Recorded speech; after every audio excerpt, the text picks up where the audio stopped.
नमस्कार. आमच्या यूट्यूब चॅनलमध्ये आपलं सहर्ष स्वागत आहे. आज आपण चर्चा करणार आहोत शुभकार्य आणि मुहूर्तमेढ या एका विषयासंबंधी.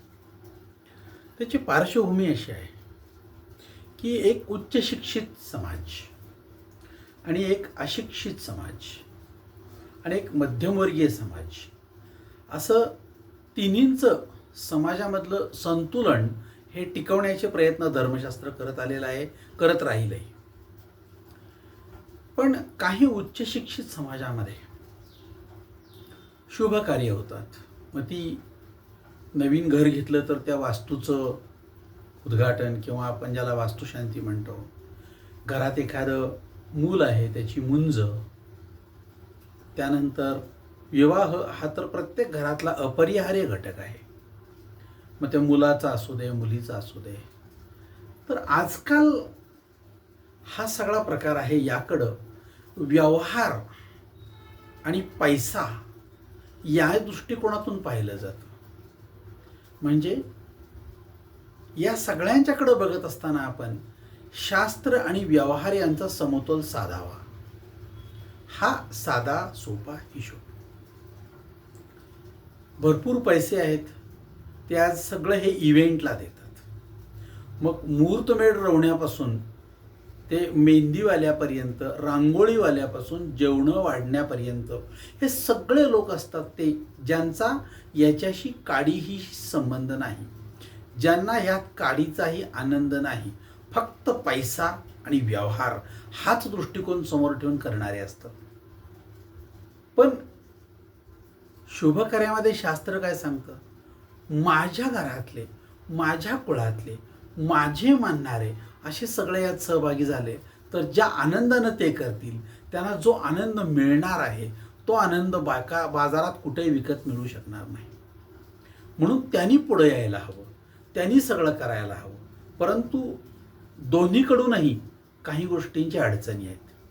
आपण बोलवतो, आपलं त्यांच्याबद्दल नातं चांगलं नसतं किंवा मतं चांगली नसतात.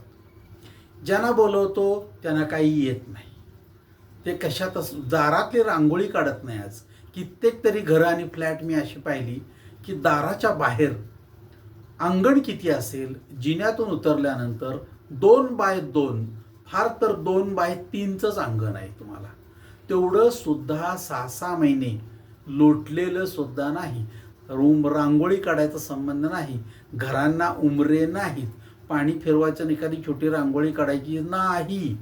म्हणजे आपण हे सगळं जे आहे हे सोडून दिलं की काय? नाही, आमच्यात असतं, कधी कधी करतो आम्ही, असा एक सूर त्यातमध्ये उमटतो. कधी कधी म्हणजे काय? असं जेवणाबाबतीत म्हणता का तुम्ही कधी कधी आम्ही जेवण करतो? मग शास्त्र आणि व्यवहार यातला समतोल साधा. त्यामुळे तुमच्या पुढच्या पिढीवर होणारे संस्कार टिकून राहणार आहेत. आज संस्कारच टिकून राहत नाहीत, संस्कारच टिकून नाही. साधी स्वस्तिकची रांगोळी काढण्यासाठी मोबाईलमध्ये पाहणारे किती सांगू तुम्हाला. साधं स्वस्तिक काढायचं आहे, कित्येक तर घरांमध्ये वास्तुशांतीला ते उलटच काढलेलं असतं. म्हणजे रांगोळी काढायचा तर हिशोबच सोडा तुम्ही. पण हा सगळा जर बघितला आपण तर संस्कृतीचा ऱ्हास होत चाललाय. माझं मत आहे की शास्त्र सोडू नका आणि व्यवहार जो आहे तो तर अजिबातच सोडू नका. पण ही परंपरा नव्हे, मानसशास्त्रीय समतोल साधणारी व सगळ्यांना एकत्र बांधून ठेवणारी ही मेखला आहे. ह्या मेखलेला तुम्ही मोडू नका. यामुळं होणार आहे काय? तर आपण कोणत्याही शुभ कार्याची सुरुवात करताना एक मुहूर्तमेढ म्हणून आपण लावतो. काय असते? एका आंब्यासारख्या झाडाची एखादी फांदी, आता मोठीच्या मोठी फांद्या आणतात तोडून, दारात जागा नसेल तर कुठंतरी ती बांधून ठेवतात. आणि मी ते पाहिलेलं जे अचाट काम आहे ते तर काय सांगू तुम्हाला. एक कुंडी आणायची, त्या कुंडीत ती उभी करायची. कुंडीमध्ये साधारणपणे 1, 2 किंवा 3 वीत एखादं झाड उभं राहील एवढी छोटी कुंडी, आणि त्यात थोडीशी माती असते. आणि ह्याने हे आणलेलं झाड मोठा फाटा असतो. मग छोटा लावावा. पण नाही, आमची प्रतिष्ठा मोठ्याच्या मोठं. मग ते बांधून ठेवायचं. मग ते तासाभरात वाळतं, घराच्या बाहेर जागा नसते. मग हे कधी कधी तर ते त्या कुंडीत लावत असतो. ह्या कुंड्या वगैरे काय छान आनंदानं मस्त कुंडी आणणे, त्यात माती घालणे, छान रंगवणे, त्याला रांगोळी काढणे किंवा त्याला पेंटिंग करणे किती आनंदानं केलं जातं काही घरांमध्ये. आणि काही घरांमध्ये घरातली आंघोळीची जुनी पडकी फुटकी बादली, ती प्लॅस्टिकची रंगवायला रंग आणलेली शिल्लक राहिलेली, तिच्यामध्ये ते झाड लावल्यासारखं नुसतं लावलं ते बसत नाही, त्यात माती आणायची कुठली, मग 4-5 दगडं, तुटलेल्या विटा, त्याही गटारीच्या कडेच्या हो, ते आणून त्यात टाकायचं आणि उभं राहत नाही म्हणून एका खिडकीला बांधायचं आणि कुणीतरी हळद कुंकू लावायचं, ओवाळायचं, संपलं. अरे आनंद नाही आहे, व्यवहार वाटत नाही, छान वाटत नाही, तुम्हाला आतून अशी स्फूर्ती येत नाही, नाही येत. आणि मग तुमच्या आयुष्यात आनंद येणार तरी कुठला? मुळात तुमच्या आयुष्यात जगण्यातला आनंद फार कमी आहे. मग तो आनंद आपण क्रिएट केला पाहिजे. मग हे लग्न तुम्हाला मान्य नाही का? हे लग्न म्हणजे तुमच्यावरती लादलेलं ओझं आहे का? हे लग्न म्हणजे तुम्ही शेजारच्या घरामध्ये काहीतरी चाललंय ना, आपण सहज त्याच्यामध्ये सहभागी आहोत असं दाखवायसाठी म्हणून तुम्ही आलात का? घरच्या कर्त्या पुरुषांनी असं केलेलं मी पाहतोय. नाही, हे सगळं तुमच्या मनात आडी आहे, तुम्हाला हे नको आहे, परंतु तुम्ही दाखवत आहात. म्हणजे काय तर काळ्या रंगाचा कपडा आणि त्याला पांढरा चुनापासून घालत आहात, अशा स्वरूपाची चित्र दिसायला लागलेली आहेत. म्हणून शास्त्र आणि व्यवहार यांचा समतोल साधा, आयुष्यातला आनंद वाढवा तुमच्या आणि सगळ्यांच्या. मग हे मुहूर्तमेढ काय प्रकार शास्त्र सांगतं? तर शास्त्रात सांगितलेलं आहे, ही एका चांगल्या छान आनंददायी कार्याची सुरुवात आहे. चांगल्या छान आणि आनंददायी कार्याची सुरुवात आहे. तुम्ही सुरुवात जितक्या छान आनंददायी उत्साही वातावरणात कराल तितका तो आनंद द्विगुणित होईल आणि ते कार्य उत्तमपणे छानपणे पुढे जाईल. मग कार्याला जर आपण त्याच्या खाली पायात दगडं आणि कुठं काय विटा घालत बसलो तर ते कार्य छान पुढे जाईल काय? त्यात आनंद मिळेल काय? नाही. मग काहीच न करता ते रजिस्टर करतात ते बरं वाटतं. मग आपल्याला काही नको, आम्हाला काही कशात एक सही ठोकली, रिकामा झालं, चला संसार सुरू, तू खा मी खातो, मुलं होतील, जगू, संपू. अरे आनंद नाही. मग जनावर आणि माणसं यामध्ये फरक काय? तर आपण आनंदासाठी जगतो, आनंद निर्माण करतो, आनंद स्वतः घेतो, आनंद सर्वांना वाटतो आणि हे सगळं वाटल्यानंतर वाटतानाचा आपल्या चेहऱ्यावरचा आनंद, तो ग्लो, आणि ज्यांना दिला त्यांच्या चेहऱ्यावरचा ग्लो, हा जो बघणं आहे, हे म्हणजे साजूक तूप विकत आणल्यासारखं आहे छानपैकी. पण हे जर नसेल तर मग नासलेलं दूध विकण्यात काय अर्थ नाही. म्हणून नुसती कार्याची सुरुवात झाली की सर्वांना आनंद वाटायला सुरुवात होते आणि मग सर्वांना आनंद होतो. अरे छान सुरू झालं, काही फेर धरून नाचतात, बारीक मंद आवाजात सनया चालू असतात. आणि मग हे सगळं करत असताना कोण करणार, हे कोण करणार, ते कोण करणार, अशी लगबग सुरू होते. आणि मग त्यात सगळे सहभागी होतात. ज्यांच्याशी आपलं वांदं आहे, ज्यांच्याशी आपले वाद झालेत, वैचारिक मतभेद झालेत, आर्थिक कारणावर मतभेद झालेत, ते सगळे बाजूला ठेवून सगळे पुन्हा आमच्या घरचं कार्य आहे म्हणून एकत्र येतात. ह्यात सहभाग सगळ्यांचा येतो आणि सगळे आपले वितुष्ट विसरून आपण सगळ्यांना पुन्हा सहभागी करून घेतो. हा सगळ्यातला जो भाग आहे तो माणसं एकत्र ठेवणारी ही मेखला आहे, आपण ती ठेवत नाही. आणि सगळ्यात महत्त्वाचं काय, सगळे एकत्र आल्यानंतर बघा तुम्ही, एक मोठी दगडाची शिळा आहे, 1-2 माणसाने ढकलून जाणार नाही, पण सगळ्यांनी जर आले तर 2 मिनिटात ते हवी तशी हवे त्या जागेवर आपण उचलून ठेवू शकतो, कुठल्याही श्रमाविना. आपल्याला ते श्रम केल्याचे सुद्धा जाणवत नाही. ह्यालाच म्हणतात सगळे एकत्र आल्यानंतर होणारी कामात मदत.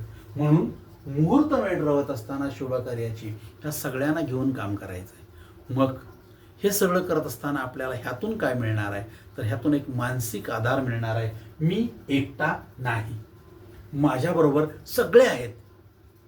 कुठल्याही क्षणी, कुठल्याही वेळी काहीही अडचण आली तर मी एकटा नाही. हा मानसिक आधार आज, काल आणि उद्या केव्हाच बाजारात विकत मिळू शकणार नाही आणि कुठं डाउनलोड करता येणार नाही. तुम्हाला माणसांपासूनच तो मिळवायला पाहिजे. आणि हा मानसिक आधार असेल तर शरीर आणि मन हे अतिशय भक्कम होतं.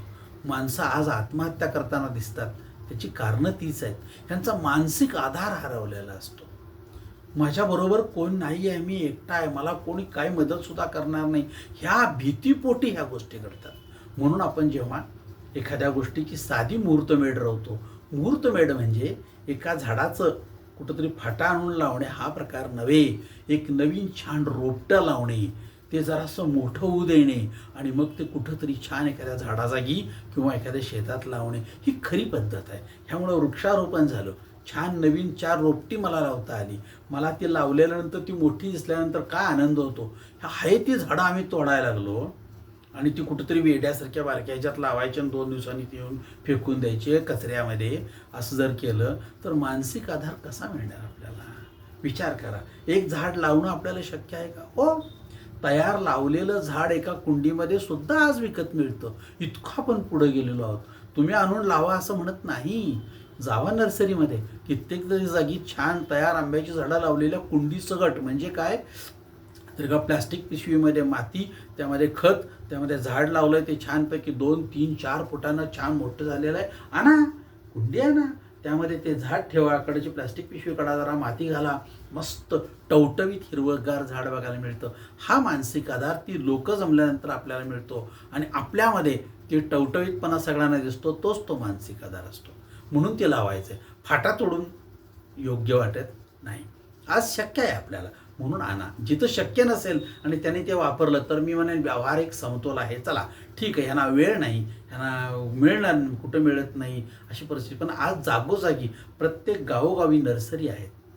सगळं मिळू शकतं. आपण फोन केला तर घरी आणून देणारी माणसं आपल्याला मिळतात. मग इतकं असताना आपला आळस का? ह्याला उत्तर तुमच्याकडं नसेल. आणि सगळ्यात मोठं, सगळे जर बरोबर असतील तर कोणी दाखवत नाही माझ्या खिशात काय आहे. पण हे एक आर्थिक पाठबळ आहे आपल्याला, सगळ्यात मोठं आर्थिक पाठबळ आहे. हे आर्थिक पाठबळ कोणत्याही क्षणी काहीही झालं तरी कोणतरी धावून येतं देवासारखं. हा देव याच रूपानं माणसामध्ये फिरत असतो. आणि मग हे आर्थिक पाठबळ तुम्हाला आयुष्यात अडचणीच येऊ देत नाही. म्हणून माणसं गरजेची आहेत. म्हणून शास्त्र आणि व्यवहार याचा समतोल साधताना सुद्धा आपण माझ्याकडं 2 पैसे आहेत म्हणून मला कोणाची गरज नाही अशा प्रवृत्तीनं जगू नये. कारण तुमच्याकडं पैसे असतील तर वेळेला पैसा कामाला येत नाही. याचं एक उदाहरण सांगतो.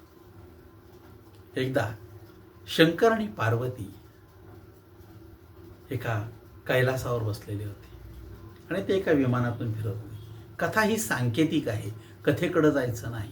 कथेतला मतितार्थ नेहमी महत्त्वाचा असतो. आणि एक प्रेत चाललेलं होतं आणि त्याच्यावर लोक पैसे उधळत होते. पैसे उधळत होते आणि उधळत होते तेव्हा लोक बाकीचे गोळा करायला काय गर्दी जमलेली होती. मग हा सगळा प्रकार जर बघितला तर पार्वती म्हणाली, बघा लोकांचं सगळं फक्त पैशावर प्रेम आहे, म्हणजे सरस्वती हीच पूजनीय आहे. शंकर म्हणाले, नाही आहे, नीट बघ, ते सगळे पैसे उचलतायत, सगळे पळतायत, पण ते प्रेत जे आहे ते उठून पैसे घेत आहे का? नाही आहे. हे सगळं केव्हा शक्य आहे? जेव्हा मी तुमच्यामध्ये आहे, शंकर तुमच्यामध्ये आहे, देवत्व तुमच्यामध्ये आहे, जीव तुमच्यामध्ये आहे, तेव्हा तुम्ही त्या सरस्वतीकडे धावाल. तुमच्यातला तोच गेला तर सरस्वतीची रास जरी कडेला पडली तर तुम्ही हात सुद्धा हलवू शकणार नाही. म्हणून प्रत्येकाच्यात असणारा शंकर, प्रत्येकाच्यात असणारं देवत्व, प्रत्येकाच्यात असणारा आनंद हा आमच्यासाठी आम्ही लुटायचा आहे, आम्हाला वापरायचा आहे. म्हणून सगळी माणसं आर्थिक पाठबळ, मानसिक पाठबळ हे माणसात जिवंत असल्यामुळं आपल्याला मिळत आहे. त्यामुळे त्या माणसांचा जास्त विचार माणूस म्हणून, देव म्हणून करावा. म्हणून आपण म्हणतो की अतिथी देवो भव. आज ते अतिथी म्हणून तुमच्याकडे देवो भव. अरे देवाच्या रूपानं ते आलेत. कोण पार्वतीच्या रूपानं आलाय आणि कोण शंकराच्या रूपानं आलाय माहिती नाही. म्हणून एकदा विचार करा की आपल्याला हा समतोल साधता आला पाहिजे. मग धर्मशास्त्रामध्ये हा समतोल साधताना काही गोष्टी दिलेल्या आहेत. काय ह्याच्यामध्ये काय होतं? जे तुम्ही PhD ला शिकता ते, अरे मनुष्यबळ विकास आणि संवर्धन यात शिकतो आपण. इतके लोक आले, सगळ्यांशी कसं बोलावं, कसं वागावं, यांना हँडल कसं करावं. मनुष्यबळ विकास आणि संवर्धन इथं शिकायचं. हे अनुभवाचं विद्यापीठ आहे. ज्यांच्या घरामध्ये आज लग्न नाही पण जे सगळं पुढं करतात, पुढं येतात, त्यांच्या घरामध्ये उद्या हे लग्न निघालं तर त्यांना हे कसं करायचं, काय करायचं, व्यवहार काय असतो, कुणाला बोलवायचं असतं, काय सगळ्या गोष्टी कशा करायच्या, कुठनं काय आणायचं, हे सगळं शिकण्याचं अनुभवाचं विद्यापीठ हे इथं असतं. म्हणून ते सगळे लोक यामध्ये सहभागी होतात. आज नियोजन आपण कुणाला तर दिलं तर आपण म्हणतो की नाही ते सगळे आहेत इव्हेंटवाले. इव्हेंटवाला तुमच्याशी काही संबंध नसतो त्याचा, तो फक्त पैशाशी संबंधित असतो. पण आलेली सगळी माणसं आपल्याशी संबंधित असतात. म्हणून आपल्याने केलेलं आणि इव्हेंटवाल्याने केलेलं यात फरक आहे. म्हणून म्हणतो की अनुभवाचं विद्यापीठ आहे. त्यानंतर आर्थिक नियोजनाची ही एक कार्यशाळा आहे. आपल्याकडे उपलब्ध पैसा आणि आपल्याला किती पैसा पाहिजे, तेवढ्या पैशात ते कसं बसवायचं, हे सगळं करण्याचं आर्थिक नियोजनाची ही कार्यशाळा आहे. बघा तुम्ही, खेड्यातली लग्न होत असत तर तुम्हाला कर्ज काढायची गरज बसत नसे. आज तुम्हाला पाण्याची बाटली विकत घ्यावी लागते. त्यावेळी लागणारं सगळं अख्ख्या वराडाचं पाणी गावातली माणसं भरायची. आज आहे ताकद? नाही. आर्थिक नियोजनाची ती एक कार्यशाळा आहे. त्यामुळे त्याकडं तुम्ही कसं बघता हे महत्त्वाचं आहे. आणि सगळ्यात महत्त्वाची त्यामध्ये दृढ होणारी भावना, आपण सगळे एक आहोत ही भावना आहे. आमचं लग्न आहे, आमच्या गल्लीतलं आहे, आमच्या गावातलं आहे, आमच्या शेजारचं आहे, आमच्या पाहुण्यातलं आहे, आमच्या भावकीतलं आहे, असं म्हणून नाचणारा प्रत्येक जण हा आम्ही सगळे एक आहोत म्हणतो. म्हणून शास्त्र सांगतं हे सगळे जे सगळे आहेत हे एक असतील तर तुम्हाला कोणत्या वेळी काय केलं पाहिजे आणि ते कोणत्या बाजूला केलं पाहिजे, म्हणजे नेहमी आपल्यावरती ह्या सगळ्या ग्रहांचा प्रभाव होतो आणि आपण एकत्र राहतो. मग यासाठी शास्त्र काय सांगतं बघूया. शास्त्रात असं म्हटलेलं आहे की मुहूर्तवेळ रोवायची असेल तर तुम्ही चुकीच्या मागे रोवून चालणार नाही. तुम्ही ती योग्य ठिकाणी रोवली पाहिजे आणि योग्य वेळी रोवली पाहिजे. बघूया आपण.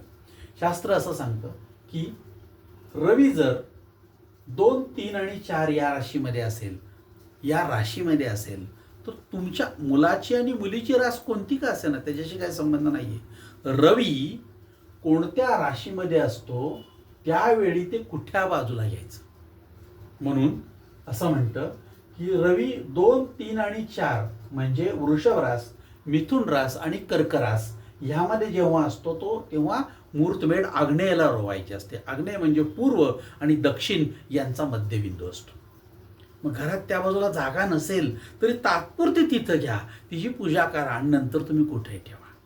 पण त्यावेळेस पुरतो तरी तुम्ही त्या बाजूला महत्त्व दिलं पाहिजे आणि मग तुमचं काम सुफल जातं.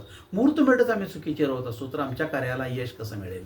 मग आता हे कधी होतं, आता कुणाला माहिती रवी कुठं असतो, असलं सांगायचं नाही. रवी 2, 3, 4 म्हणजे काय तर वृषभ राशीत, मिथुन राशीत आणि कर्क राशीत असताना मुहूर्तमेढ आग्नेयला रोवायचे. रवीची माहिती असू द्या. रवी हा दर महिन्याला एका राशीत जाणारा ग्रह आहे. तो साधारण 14 किंवा 15 किंवा 16 तारखेला दर महिन्याच्या बदलतो. कारण तिथी कमी जास्त असू शकतात. 14 तारीख, 15 तारीख किंवा 16 तारीख ह्या तारखांना तो बदलतो. तो पुढच्या राशीत जातो. मग साधारणपणे वृषभ राशीत कधी येतो तर एप्रिलच्या 15 तारखेला. एप्रिल 15 ते मे 15, मे 15 ते जून 15, जून 15 ते जुलै 15 या कालावधीमध्ये तो वृषभ, मिथुन आणि कर्क या राशीमध्ये असतो. मग तुमच्याकडचं लग्न एप्रिल, मे किंवा जून किंवा जुलै फार बघू नका, पण ह्या 4 महिन्यात जर कधी असेल तर तुमच्या घरची मुहूर्तमेढ ही आग्नेय बाजूला रोवणं तुमच्या कार्याला, सुफलतेला, यश मिळायसाठी अतिशय उत्तम घरी असेल. म्हणून दुसरा विचार न करता त्या बाजूला घ्यायचं. तात्पुरतं पूजा होईपर्यंत का होईना आणि त्यानंतर तुम्ही काय करा, तुम्हाला जिथं अडचणीचं असेल तिथं तर दुसऱ्या सोयीच्या जागी ठेवू शकता, पण पूजेपुरती तर तुम्ही तिथं ठेवली पाहिजे. त्यानंतर जर समजा रवी 5, 6 आणि 7 या राशींमध्ये असेल, 5 म्हणजे सिंह रास, 6 म्हणजे कन्या रास आणि 7 म्हणजे तुळ रास. जर तो 5, 6, 7 यात असेल तर तुमच्या घरातली मुहूर्तमेढ ईशान्य दिशेला ठेवली पाहिजे. ईशान्य म्हणजे कुठली आली बाजू, उत्तर आणि पूर्व याच्या मधला भाग. उत्तर आणि पूर्व याच्या मधला भाग म्हणजे बहुधा लोकांचं देवघर या बाजूला असतं. मग घरात जागा नसेल, बाहेर जागा नसेल, अरे घरात तिची पूजा करा ना त्या बाजूला, बाहेरच केली पाहिजे असं काय. घरातल्या ईशान्य बाजूला ठेवा, तिची छान पूजा करा, मग आणून बाहेर ठेवा, अडचण काय. पण ईशान्य दिशेला पूजा केली तर तुमचं कार्य सुफलतेकडे नेण्याची जबाबदारी त्यांची आहे. मग हा कधी असतो 5, 6 आणि 7 तारखेला. तर रवी साधारणपणे जुलैच्या 15 तारखेला सिंह राशीत येईल. त्यानंतर तो 15 तारखेला ऑगस्टच्या कन्या राशीत जाईल. त्यानंतर ऑगस्ट ते सप्टेंबर याच कालावधीमध्ये तो तुळ राशीत जाईल. म्हणजे जुलै, ऑगस्ट, सप्टेंबर, ऑक्टोबर ह्या कालावधीमध्ये तो 5, 6, 7 म्हणजे सिंह, कन्या आणि तुळ राशीत असतो. त्यावेळी मात्र तुम्ही तुमची मुहूर्तमेढ ईशान्य बाजूला घेतली पाहिजे. मला माहिती आहे फ्लॅटमध्ये बाहेर एवढा जिना आणि तेवढ्यातून आत यायचं, इकडं जागा नसते, मग आम्ही ईशान्याला कसं, आग्नेयाला कसं. नाही, या बाबतीत तुम्ही रडू नका. तुमच्या घरामध्ये आत, तुमच्या हॉलमध्ये 4ही बाजू मोकळ्या आहेत. चारही बाजूच्या पैकी तुम्हाला दिशा सगळ्या माहिती आहेत. नसेल तर एखादं होकायंत्र ठेवा, सूर्य कुठे आहे पहा, आतल्या बाजूला ठेवा, तिची पूजा करा, तासभर ठेवा, उचलून मग बाहेर नेऊन ठेवा. काय अडचण काय तुम्हाला? शास्त्र झालं पाहिजे, व्यवहार झाला पाहिजे आणि आपलं कार्य, शुभ कार्य फलित होऊन शेवटपर्यंत आपल्याला त्याचा आनंद मिळाला पाहिजे. याचा अर्थ असा की तुमचं कार्य आनंदानं सिद्धीत जातच याची गॅरंटी आहे. पण आम्ही त्या पद्धतीनं करत नाही ना, म्हणून आमचा प्रॉब्लेम आहे. मग आता ह्याच्या पुढं जर गेलो आम्ही तर आपल्याला काय करायला पाहिजे? रवी जेव्हा 8, 9 आणि 10 या दिशेला असेल, 8 म्हणजे वृश्चिक राशीत, 9 म्हणजे धनुराशीत आणि 10 म्हणजे मकर राशीत असेल, या कालावधीत जेव्हा तो असतो तेव्हा वायव्य दिशेला. आता वायव्य दिशा कुठली येते? बरोबर आग्नेय दिशेच्या समोरची बाजू, म्हणजे पश्चिम आणि उत्तर यांची मधली बाजू येते. ह्या वायव्य दिशेला तुम्ही जर मुहूर्तमेढ रोवली तर तुमचं कार्य 100% आनंदानं सिद्धीला जाणार. म्हणून तुमच्या घरामध्ये जागा असते, आपण त्या बाजूला करू शकतो. मग साधारणपणे 8, 9 आणि 10 या कालावधीत केलं तर आम्ही कोणत्या महिन्यात करावं? तर ज्या घरामध्ये हे लग्न साधारणपणे ऑगस्ट, नोव्हेंबर, डिसेंबर आणि जानेवारी ह्या 4 महिन्यामध्ये, म्हणजे ऑगस्टला जो रवी आहे तो काय होईल? वृश्चिक राशीत येईल. ऑगस्ट ते नोव्हेंबर, नोव्हेंबर 15ला तो धनुराशीत जाईल, नोव्हेंबर 15 ते डिसेंबर 15, डिसेंबर 15 ते जानेवारी 15 तो काय असेल? साधारणपणे मकरेमध्ये असेल. जानेवारीच्या 15 तारखेला तो मकरेमध्ये जातो, तिथून पुढे असेल. त्यामुळे साधारणपणे हा जो महिना आहे ह्या कालावधीमध्ये आपल्याला ते वायव्य दिशेला घ्यावं लागेल. आणि जर समजा तुमच्या घरचं लग्न हे कुठल्या महिन्यात असेल तर त्यावरून जानेवारी, फेब्रुवारी, मार्च, एप्रिल या कालावधीत जास्त लग्न असतात. म्हणजेच काय? तर रवी हा कुंभ राशीत, मीन राशीत आणि मेष राशीत असेल तर तुम्हाला नैऋत्य बाजूला, नैऋत्य बाजू म्हणजे कोणती बाजू आली? तर दक्षिण आणि पश्चिम ह्याच्या मधली बाजू आली. या बाजूला तुम्हाला मुहूर्तमेढ रोवावी लागेल. त्यामुळं काय होणार? तुमचं कार्य आनंदानं आणि छानपैकी सिद्धीला जातं. हा सगळा भाग बघितला तर ह्यात अजून एक भाग राहतो, तो म्हणजे कोणता? तर सगळे सहभागी होताना यात सॅम्पलिंग नावाची एक मेथड वापरली जाते. फार सिस्टमॅटिक आहे ती. आणि मग काय होतं? तर ह्याच्यामध्ये काय करायचं? वाद होऊ नये म्हणून सुद्धा काही गोष्टी मानसशास्त्रानं ठेवलेल्या आहेत, आपण त्या बघूया. पहिल्यांदा काय होतं बघा, आता हे मुहूर्तमेढ रोवायची ठरली तर ती कुणाच्या नावाने येते? म्हणून 3-4 लोकांची कागदं, 3-4 लोकांची नावं त्यात म्हणजे एखाद्या स्त्रीचं, तिच्या नवऱ्याचं अशी लिहून एका कागदावर ज्योतिषाकडे देतात. ज्योतिषाकडे सुद्धा प्रॉब्लेमच आहे. त्यांच्याकडं काय आहे? काय आहे त्यांच्याकडं? मी कुठल्या दिशेला ती मुहूर्तमेढ रोवायची, कुठल्या महिन्यात, हे सांगू शकेन. परंतु ह्या नावांचा आणि त्यांचा संबंध काय? काही संबंध नाही आहे, कुठंही ज्योतिषात दिलेलं नाही आहे. मग ह्यासाठी काय केलं जातं? हे असं का आलं? ह्याच्यामागे एक मानसशास्त्रीय संकल्पना आहे. संकल्पना म्हणजे काय? बघा, जर समजा एक आई आपल्या मुलाचं लग्न करते आणि तिला 3 मुली आहेत, 3ही मुलींची लग्न झालेली आहेत आणि 4थ्या मुलाचं लग्न ठरलेलं आहे. मग मुलाच्या लग्नासाठी पहिली मुलगी जावाई, दुसरी मुलगी जावाई, तिसरी मुलगी जावाई, सगळे पाहुणे सगळे आलेले आहेत आणि आता आपल्याला ती मुहूर्तमेढ रोवायची आहे. कुठं रोवायची, कुठल्या बाजूला रोवायची, काय रोवायची, सगळं ठरलं, निश्चित केलं. पण रोवायची कोणी, पूजा कोणी करायची तिची, हा जर प्रश्न आला तर मग घरातली करतीसवरती बाई, वरमाई म्हणून आई. मग आई सांगते, तू ग थोरली मुलगी आणि जावई हे करा. झालं. 2 नंबरची मुलगी आणि जावई, 3 नंबरची मुलगी आणि जावई यांची तोंडाशी कोमेरल्यासारखी सारखं तिचंच नाव घेते, सारखं तिलाच पुढं करते. बघा, एकीला सांगितलं तर दोघी सख्या बहिणी, पण त्यांना आपल्याला मान दिला नाही असं वाटतं आणि त्यांचे चेहरे कोमेजतात. हाच प्रकार बघा, 2 नंबरचीला सांगितलं तू आणि तुझा नवरा दोघं मिळून पूजा करा, तर 1 नंबरची आणि 3 नंबरची नाराज. आता ह्या आईनं बिचारीनं 3 नंबरचीला सांगितलं तर 1 नंबर आणि 2 नंबर म्हणतात लय लाडकी, सारखं काय असेल ते तेच जावाईन, तीच पोरगी सारखं त्यांनाच पुढं करते, आम्ही काय भांडे घासायला लाव का इथं? अरे बापरे. म्हणजे हा नाराजीचा सूर जर कमी करायचा असेल तर त्यासाठी धर्मशास्त्रानं काय केलं? एक साधा सोपा मार्ग दिला.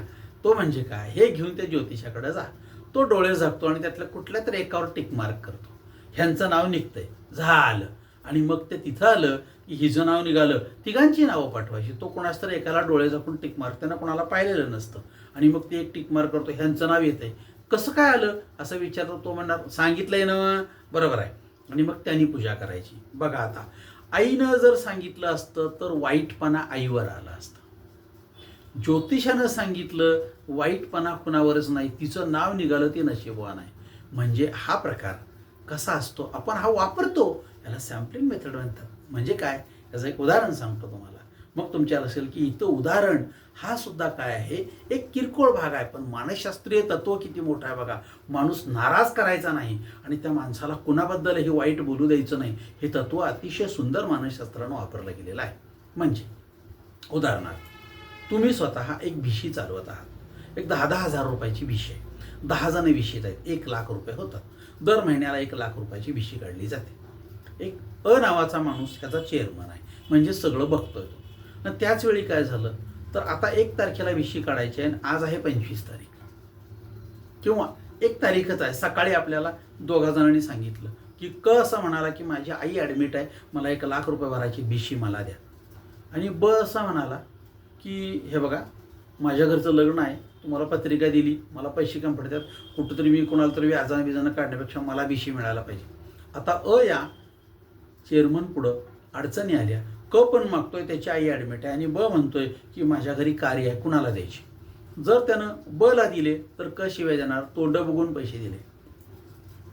ला दिले तर म्हणणार घरचं लग्न आहे ते सुद्धा बघितलं नाही आणि आम्हाला त्रास दिला आणि ते त्यांना दिले. होई म्हणजे तू त्याच्या बाजूचा आहेस.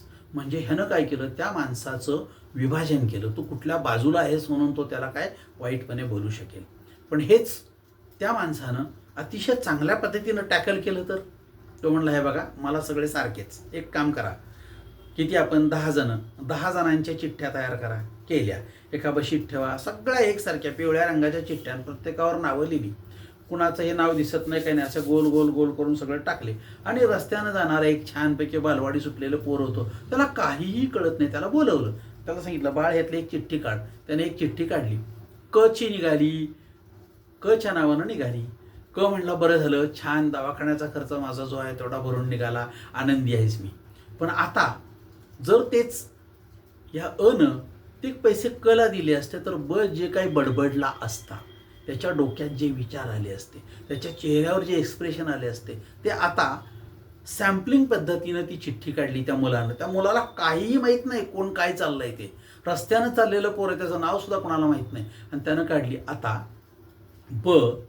च्या नावानं शिव्या देऊ शकतो, काही वाईट साईड बोलू शकतो, डोक्यावर चेहऱ्यावर त्याच्याबद्दलचे वाईट काय म्हणू शकतो. तर तो ते खापर कुठं फोडतो माहिती का, माझं नशीबच असलं बघा, त्यानं ते खापर नेऊन नशिबावर फोडलं, इतर कोणालाही त्याचा वाईटपणा दिला नाही.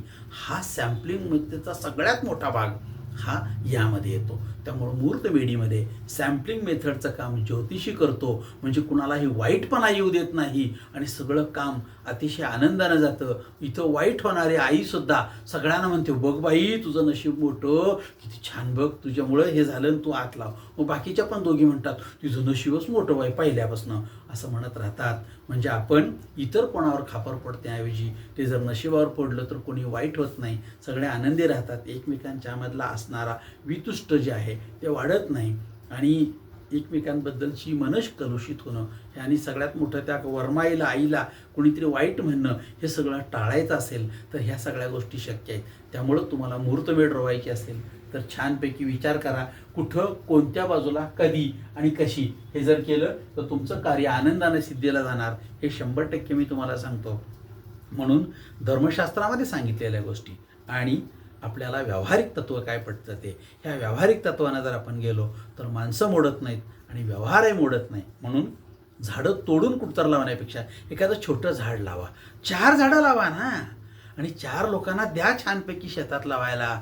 काय होईल, तुमच्या हातून ती झाडं वाढवली जातील. मग झाडं तोडण्याच्या पाप करण्यापेक्षा छान झाडं लावली तर तुम्हाला त्याचा आनंदही मिळेल. कदाचित त्या झाडांना फळं येणार असतील तर तुमच्या पुढच्या पिढ्या त्या फळं काहीही न करता आनंदानं खातील. इतका छान व्यवहार सांभाळा आणि तुमच्या घरातलं कार्य हे छानपणे पुढे घेऊन चला. त्यामुळं मुहूर्तमेढ हा विषय जो आहे तो काय आहे तर मुहूर्तमेढीमध्ये शुभ कार्य आणि मुहूर्तमेढ हा विषय आपल्या सगळ्याला समजेल आणि आपण त्या पद्धतीनं छान करून आनंद घ्याल अशी निश्चितपणे मी प्रार्थना करतो.